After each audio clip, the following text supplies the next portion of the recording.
We've got the new and improved Jessie Spano. That dude from Twin Peaks. Nudity. More nudity. And dancing with nudity. It's Showgirls, but is it watchable?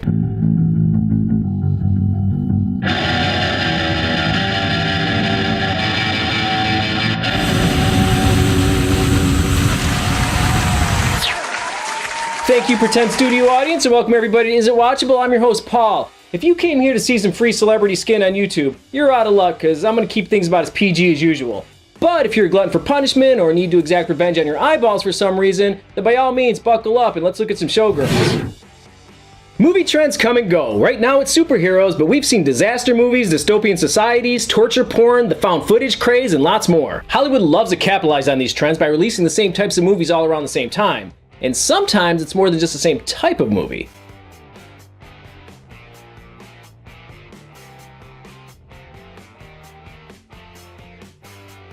Among the more popular trends in the late 80s and early 90s were the erotic thrillers like Fatal Attraction, Basic Instinct, and Wild Orchid.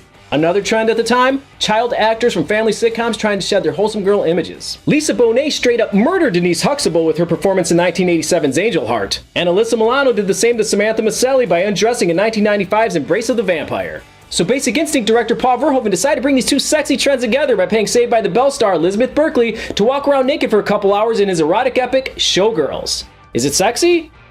Yeah, kinda. Is it good?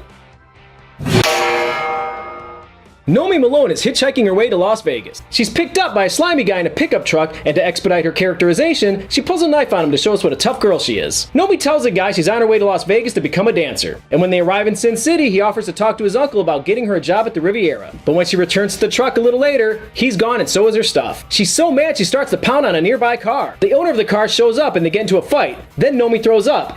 Then she runs out into traffic. Then the lady saves her. Then they lovingly embrace. Then the lady buys her dinner, and then Nomi throws a tantrum at the table, and then the lady offers to let Nomi crash at her place. That is the exact sequence of events. I promise you, I am not just trying to be funny. So, 6 weeks later, the girls are full-on roomies, straight out of a sitcom.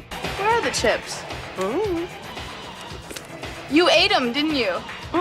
Yes, you did. No, I didn't. Yes, you did! Molly, Nomi's new pillow fighting partner, takes her to work with her. She does costumes and wardrobe for a big show at the Stardust Casino. Nomi is in awe at all the backstage hustle and bustle, and even more so at the show itself, which eventually ends up with all the dancers getting mostly naked. Afterwards, we're introduced to the star of the show, Crystal Connors, and her boyfriend Zach, who's the entertainment director at the Stardust. Molly then takes Nomi to Crystal's dressing room to introduce the two while Crystal sits around topless. Where do you dance at, darling? At the Cheetah. But if it's at the Cheetah, it's not dancing, I know that much. You don't know shit.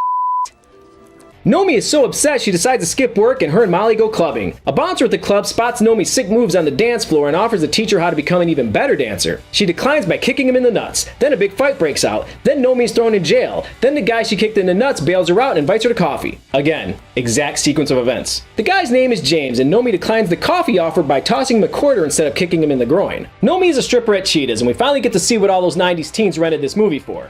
A topless Elizabeth Berkley. During her performance, Nomi notices Crystal and Zach watching from the audience and storms off stage. But when Crystal offers $500 for Nomi to lap dance for Zach, Nomi's boss forces her to accept. So now Elizabeth Berkley gets totally nude, and her character gives Zach a $500 lap dance as Crystal watches from a nearby table and James watches creepily from behind a beaded curtain. The next morning, James goes full-on stalker and shows up at the trailer. He's still trying to convince Nomi to take his dancing lessons. Look, I've seen a lot of dancers. I studied in New York. Alvin Ailey. You burn when you dance. She blows him off again and goes shopping with Molly where, despite having no possessions, having to share a trailer with a person she just met, and needing to ride around naked on strange men to make ends meet, she decides to spend the money she just made on the previous night's lap dance on a Versace dress. Back at Cheetah's, we see Nomi in another pole dancing number designed to put the death knell in Jessie Spano once and for all. After her routine, she's offered an audition at the Stardust. So Nomi auditions, surviving numerous cuts to show us how hard it is to become a showgirl, and becomes one of 3 finalists. Since the show requires the ladies to be topless, they're asked to remove their tops, which they all reluctantly do. But when Nomi is asked to rub ice on her nips to make them more prominent, she acts thoroughly insulted and storms off stage. Okay, I want to be careful with what I say here. I am not making a comment on topless dancers in general. I'm talking specifically about this character and what this movie's trying to tell us about her. Which is, despite showing her naked body to a room full of strangers on a nightly basis and bringing men to completion in the back room, her principles and dignity are such that rubbing ice on herself to get her literal dream job is a bridge too far. Next, we learn that Crystal secured the audition for Nomi because, honestly, the movie doesn't make it all that clear. As Nomi's leaving the Stardust, she runs into James the Stalker, who just happens to be working there now and just happens to be outside at the right time.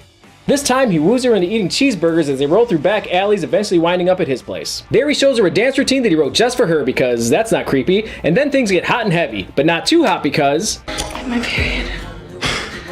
Yeah, right. Check. Back at the trailer, Nomi finds that she got the job at the Stardust after all. So she quits her job at Cheetah's and goes to tell James the good news, only to find that he's already moved on to another girl in a few hours since she left. At the Stardust, Nomi's given a tour, including a trip to personnel where she has to avoid giving up too much about her mysterious past. Which reminds me, she has a mysterious past. She then participates in rehearsals to learn her routine. Thrust it! Thrust it!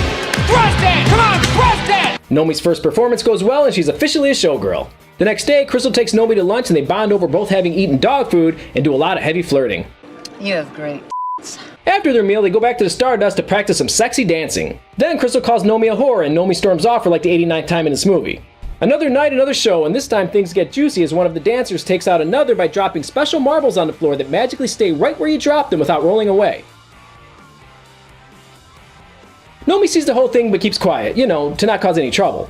Turns out the injured girl was Crystal's understudy, so Nomi decides to take advantage of the situation by seducing Zach to get an audition. So now we get to the infamous pool scene, which I really can't edit or blur enough to show just how crazy it is. So I'll try to illustrate. First, they're in this position, which, if you know anything about male anatomy, isn't going to get the job done. Next, to show just how into the figure skating Nomi is, she thrashes around in the pool a lot, kind of like this.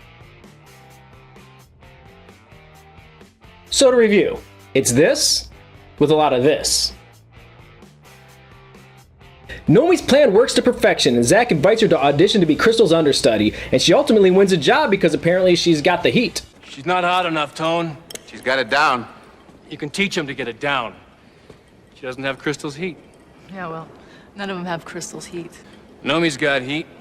Next, Nomi sees a flyer advertising James's upcoming dance show and goes over to check it out. James gets booed off the stage and tells Nomi he and his new girlfriend are pregnant and getting married, which ties up his story arc and begs the question, why the hell was he even in this movie?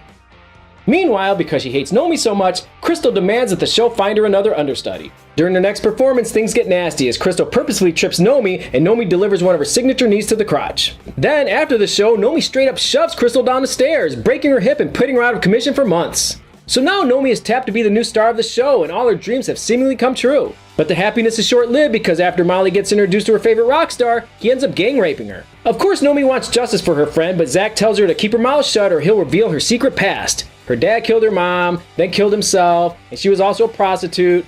As if anybody would really care. This causes Nomi to take the law into her own hands, so she schedules a fake booty call with the rock star and goes medieval on his ass. She visits Molly in the hospital to tell her the dark deed has been done, then swings by Crystal's room to apologize. I'm sorry, Crystal. How do you think I got my first lead? To bring the movie to a clever full circle, Nomi hitches out of town, and what do you know, she's picked up by the same guy who stole her stuff at the beginning. So, did you gamble? Did you win? What'd you win?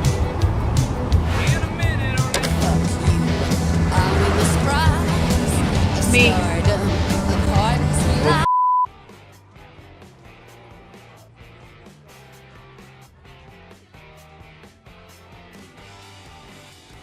Did you guys get that? What she won was herself. Showgirls was the first and so far only major studio release to go into production with the intent of having an NC-17 rating. And while it didn't work out all that great, there were high hopes at the beginning. In fact, some big name actors were considered for the lead role. Drew Barrymore, Angelina Jolie, Jenny McCarthy, Denise Richards, and Charlize Theron.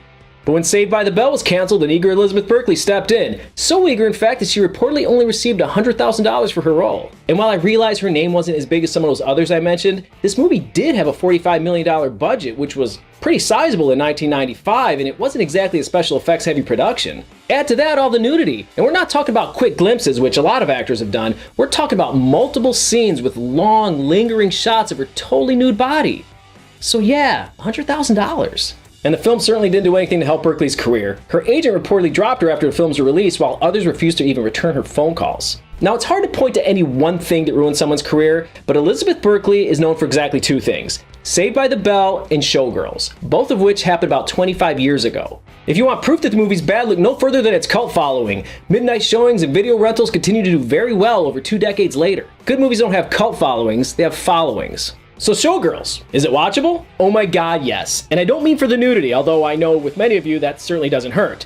It's so bad it's good, it's so ridiculous it's awesome, it's so over the top it's a blast. It's like Sharknado bad, except it's all unintentional, which is the hallmark of all good bad movies. They set out to have us on the edge of our seat with an exciting erotic drama and ended up with us rolling around on the floor in laughter. The dialogue is side-splittingly bad.